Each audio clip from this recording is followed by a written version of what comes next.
সমাজে অনেক জায়গায় অসঙ্গতি আছে।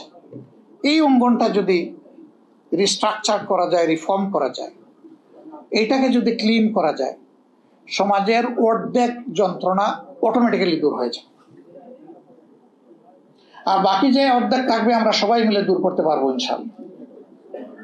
তবে এটা ঠিক, ড্রেনের পানি দিয়ে 14 বার হাত পা ধুইলেও একবারের অজুর সমান হবে না। পানিটা অবশ্যই পবিত্র হতে হবে। এই জন্য সঠিক রাস্তায় হাঁটতে হবে। সঠিক রাস্তায় হাঁটলেই সমাজের মুক্তি আসবে, বেঠিক রাস্তায় হাঁটলে কখনো আসবে না।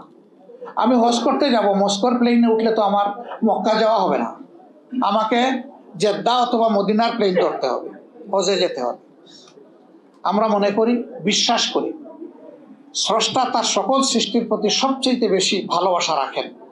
সেই স্রষ্টার পক্ষ থেকে মানব জাতির জন্য ভালোবাসার উপহার হিসাবে যে বিধান এসেছে তার নাম ইসলাম। এটা শুধুমাত্র মুসলমানদের জন্য নয়, সমস্ত বিশ্ববাসীর জন্য। এই ইসলাম বেস্ট সলিউশন। ইসলামের আইনকে চ্যালেঞ্জ করার মতো কোনো আইন দুনিয়ায় এখন পর্যন্ত কেউ একটা আইনও রচনা করতে পারে নাই। আমরা বলি যে আমাদের মাদার ল হচ্ছে ইংলিশ ল। It's untrue. আমাদের মাদার ল হচ্ছে ডিভাইন ল।